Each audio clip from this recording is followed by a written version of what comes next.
My dear friends, I welcome you to our midnight soiree, and we come to this place not out of curiosity, but we come as spiritual souls on a journey of self-discovery, of finding out who are we and why are we here. What's our life purpose? We get so bogged down, even I get bogged down in minutiae of keeping a small little monastery, but it's a busy little monastery with phone calls and emails and people knocking on the door wanting help and people in the village in need of help but too afraid to ask for help. So let us come as we are, as a child of God, as a beloved, someone who is worthy. Yes, we are worthy of this and more besides. So come, my dear friends, come as you are, for you are a child of God. So let us begin by lighting a candle for peace.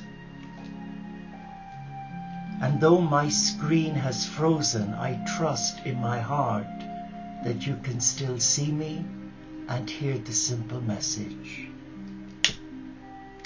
A simple light, professing one's faith in a loving God, not a God of vengeance, of agendas, control and fear, but a God of love, who invites you to take place and to be still in the presence of love. But are you wanting to face your greatest fear? Are you wanting to bury your ghosts before a new year dawns? Or are you wanting to stay as you are?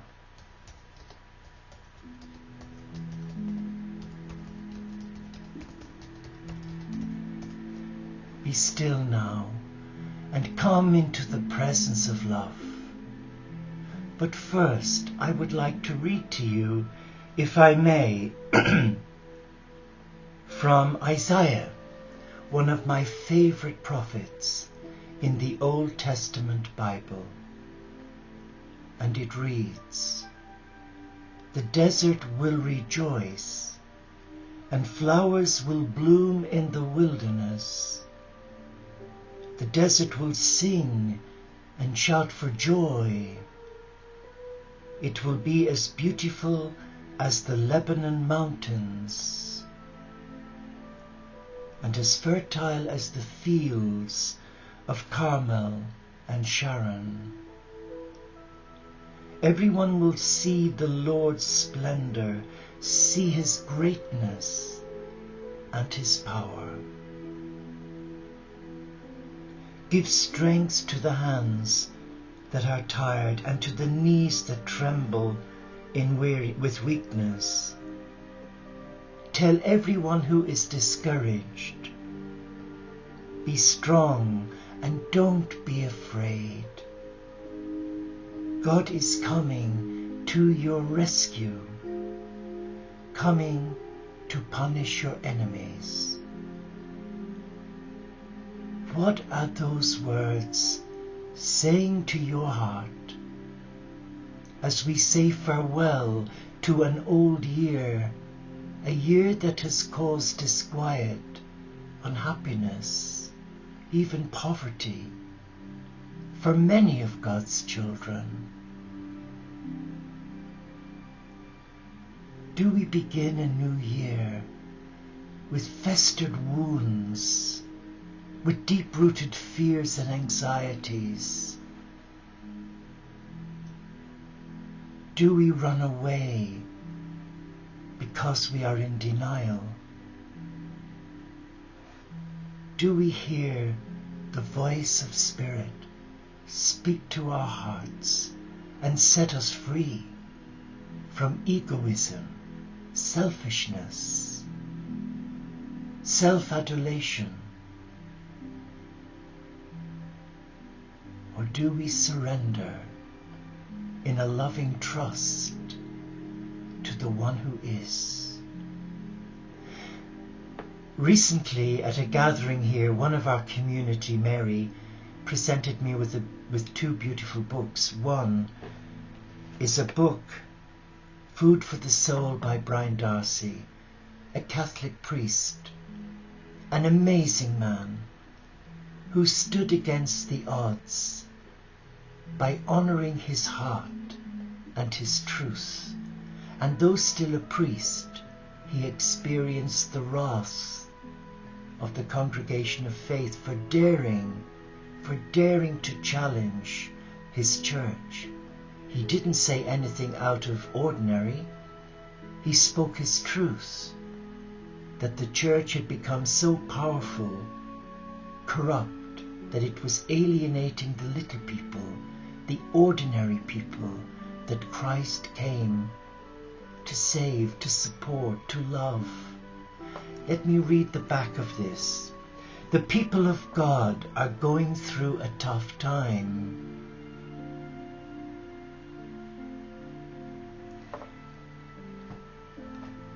And I want you now to reflect in your heart. I want you to come as you are and just be still. Be still right now. Be still and just allow the Spirit of God to speak to you. For the Spirit of God speaks to us in the little things, in the ordinary things. What is He saying to your heart now? What are you hearing in your heart? I suggest you invite, you invoke, and you ask the Spirit of God in the presence of Gaia, in the presence of Mother Earth, in the presence of all that is, and come as you are, a beloved of God. Come as you are, where there is no fear, but many are afraid. Many are living in fear. Many are afraid to be who they truly are, a child of God. Are you a child of God that is living in fear?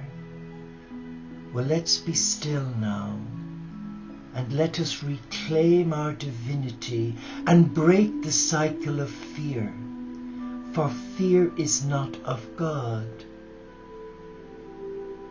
Fear is a weapon of the evil one to lead you away from your heart, from a loving relationship with your God.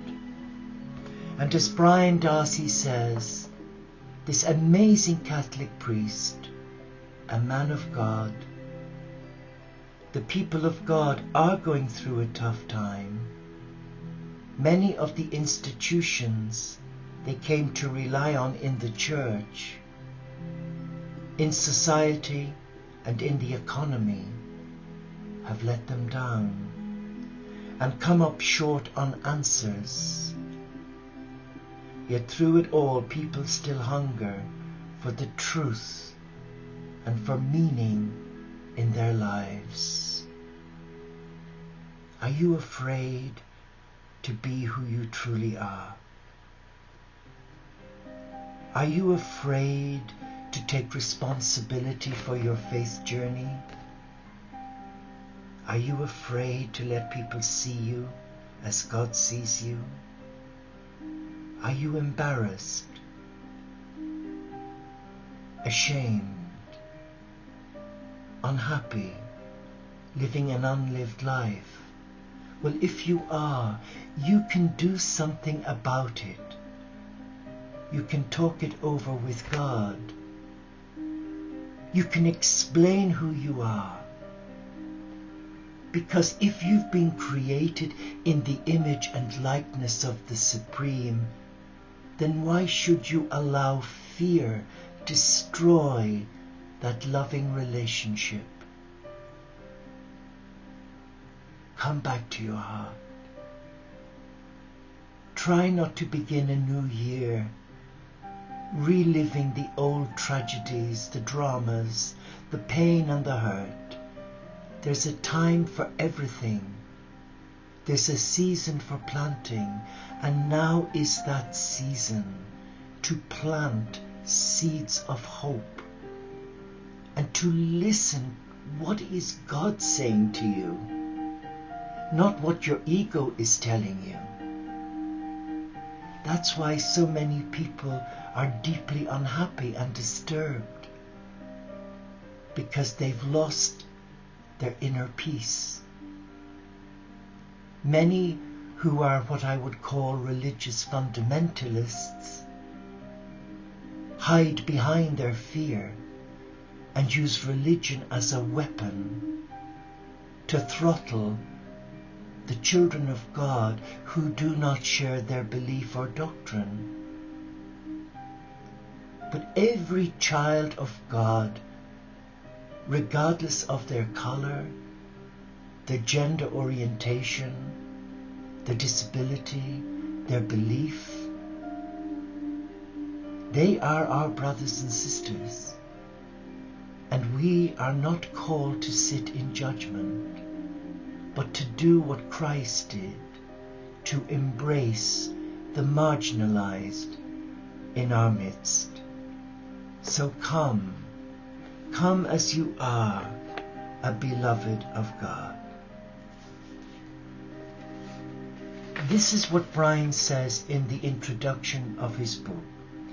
Plato believed that knowledge is food for the soul, while Jesus said, human beings do not live on bread alone.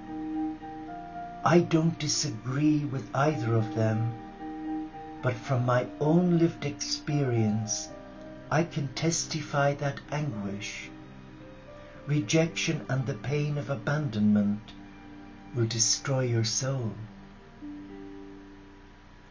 I think I may have survived this dark night by the skin of my teeth.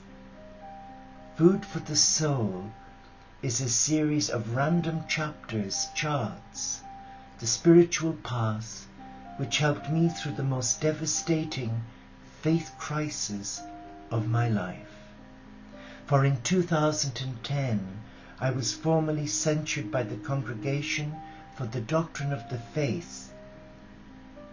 The then head of that congregation wrote to his superior general of the Passionists, the religious order of which Brian is a member, that my writings and broadcasts had been a source of great scandal to the faithful.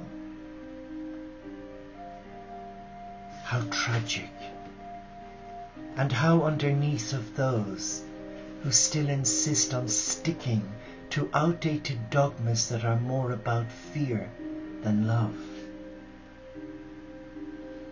But he says this, and who was my faceless friend? I don't know. But I think it was probably God directing me in a different way, telling me that structures aren't important, telling me that He is in charge if I will only listen, telling me too that all the writings will end up in a little preaching. The passion isn't about looking, the writing will end up in a little ball in a waste paper basket. I do apologize. And most of all, telling me that preaching the passion isn't about looking at a dead figure on a wooden crucifix. It's about dealing with people, listening to them, walking with them. It's about letting God be God. It's about answering His call. Is that where you are? in your journey of faith? Sadly, there are a lot of what I call spiritual food junkies who buy into all the latest courses, all the latest theories, in order to appease their own inner disquiet. And I share that based on nearly 30 years, 40 years of pastoral spiritual living, and latterly as 12 years living the monastic life, of which 7 have been as a contemplative. So I'm not speaking from a textbook, I'm speaking from my heart. And I've had the privilege of meeting wonderful people come here who were really my teacher.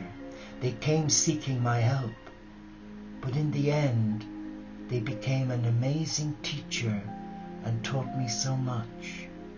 One in particular who phoned me today for about an hour and shared her story. She knew that she was being guided to do the course Entering the Castle, a pathway to your soul, to your God. It's not about religion. It's not about converting to a Catholic way of life.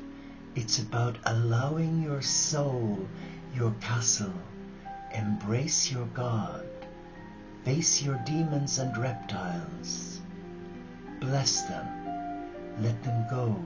It gives you tools to reclaim your divinity as a child of God, not of religion, of spirituality.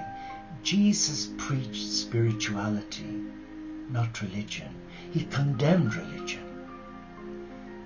because the Jewish faith was more focused on ritual and shackling the ordinary child of God with so much guilt and fear, as has happened from the day the Christian church was founded. Many have misinterpreted the message of Christ. Jesus was about love.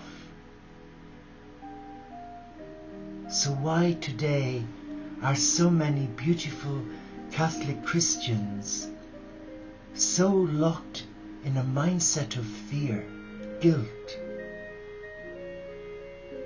superstition? It takes a person of real courage to step out of that mindset and find the Jesus in the gospel, the Jesus, the barefoot Galilean, as G.K. Chesterton once said when he visited the Vatican. Where amidst this pomp and splendor do I find the barefoot Galilean? Where is he?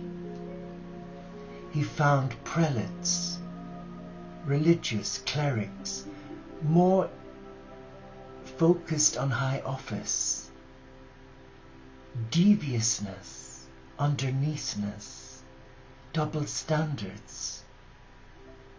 So I'm not shocked because I'm human myself.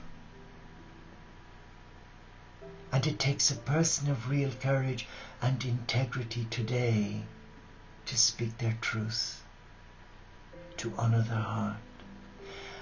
And the beautiful person who was a client, it's now a friend, is seriously now considering taking the plunge and listening to the Christ speak to her heart, to become a tertiary oblate and do Entering the Castle on a one-to-one with me beginning in January.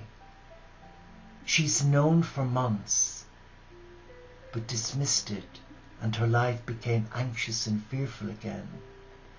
And we've been friends for about 6 years now, where I first had the privilege of meeting this person who was very badly wounded, scarred by another, inhumanity to them. And it took several years of sensitive listening and compassion to empower this beautiful soul take back their power and reclaim their divinity and walk free from years of guilt, suicidal ideation, and be free and listen to their heart. And interestingly, when God speaks to us, sometimes we're not believing what we're hearing. Why would he speak to me like that? Why would he invite me? I'm a no-hoper. People don't like me because I don't like myself. I'm classed as a bore. I've no personality, so people say. And then people tell me I don't know whether I'm Arthur or Martha. I'm screwed up in my sexuality, they say. So why would God love someone who doesn't know what they are or who they are? But they've got it wrong. The Christ came to touch lives. Is he touching yours? Is he speaking to your heart to relinquish what you think you should do and become more focused on what the divine is inviting you to do? Don't welcome a new year, a new beginning, a new dawn of celebration and spiritual reawakening by bringing in the baggage of this year. At midnight every New Year's Eve, for about 30 years now, I've always stood in the garden and on a clear night, hopefully, watched the stars and danced the canticle to Brother Sun and Sister Moon, and then kneel down on the earth with a lighted candle and offer my life to God for peace and pray for all mankind, all God's children, because they are my brother and sister. Are you willing at the stroke of midnight to kneel in your garden and surrender your heart to the divine? Are you willing to take responsibility for your life, your unhappiness, and why you're so afraid and fearful, unhappy, miserable, hankering for a relationship that you know you're not ready to commit to because there are demons at bay in your life that need to be healed, to be released, to be let go of? My prayer this year is for all my brothers and sisters, past and present, of the Teo community and Heart to Soul prayer partners for peace, for the many friends of our community and our enemies, those who try to discredit us, especially me, for being an evil person, for being a fraudster. But I bless them and I forgive them, because when you surrender your heart to God, you automatically attract negative forces. But we're not afraid, because in the blood of Christ we protect ourselves. In the name of the cosmic Christ, we bless ourselves and we stay centered and grounded in our interior castle, our soul. And as I grow older now, I realize that it's important to be honest. It's important to be true to thine own heart. And it's important to seek spiritual help. If you're on the cusp, not knowing whether to be pushed, to be shoved, or to be locked in that mindset of I couldn't care less. If you're struggling with your sexuality and you're afraid to come clean and tell others who you really are, you owe it to yourself to be honest before God, who doesn't condemn you. As Pope Francis said, when challenged by a fundamentalist, "And what about homosexuals? Shouldn't you condemn them?" He said, "Who am I to condemn anyone? Only God can judge. We mustn't judge others. We must demonstrate the love of God to the alcoholic, the drug addict, the criminal, the prisoner, the prostitute, the pedophile, the lesbian or gay or bisexual or transgendered. We are not here in service to God, to sit on our throne and pontificate, 'Forgive me if ever I have done that to you.' I'm in service. But at times, when I'm low in mood because of my illness, sometimes the evil forces seek to make me fall back and give up, give in, and wallow in self-pity. But thank God for your support and your love. I am able to face my greatest fear. The desert will rejoice, that's your soul. And flowers will bloom in the wilderness, that's the fruits of your labors having surrendered to God. The desert will sing and shout for joy. It will be as beautiful as the Lebanon mountains and as fertile as the fields of Carmel and Sharon. Everyone will see the Lord's splendor, see His greatness and His power in your life. The moment you surrender yourself to your Father, Mother, God, who made you in love, out of love, for love. Be at peace in your heart. Be at peace in your life. This new day is the first day of the rest of your life. Embrace it. Embrace it. And if anything is lurking in the shadows, haunting you, trying to separate you from loving your God, name it. I dare you. Bless it. I challenge you. Release it. Go for it. Give it to God. For He said, ask and you will receive. Seek and you will find. Knock and the door will be opened. And this is the one who calls you to agape, to love. This is the good shepherd of your soul, the cosmic Christ. He's calling you. He's beckoning you. Come, surrender. Tell everyone who is discouraged not to be afraid. Be strong. Reclaim your divinity. For you are a beautiful and amazing child of God. Don't become a spiritual food junkie who has to impress their friends in their spiritual circles that they've been to this webinar, seminar, course. Don't buy into another's theory. You are you, and no one has the right to walk in your shoes. No one but you.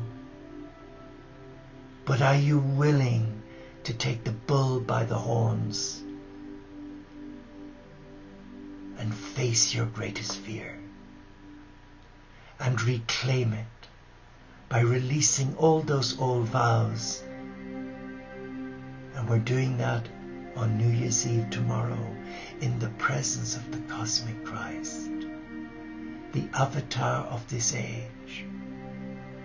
Forget your mobiles, your texting, your iPads and iPhones. Come back to the one who loves you, the one who paid the price for you. And it doesn't give a Castlemaine X what people think of you. You are a beloved of God. Believe it. Say it. Don't look in the mirror and say, oh, I must have some Botox. Oh, my eye bags are showing. Oh, my ears are too big. Oh, I must have breast implants. Oh, I must have my figure reduced by 3 sizes. That's pure ego. God created you as a child of love. And if there's anything in you that you dislike, then you have a duty of care to yourself, to your soul. Physician, heal thyself and avoid entering a new year, a gift from God, and destroy it by blocking your abundance. Come.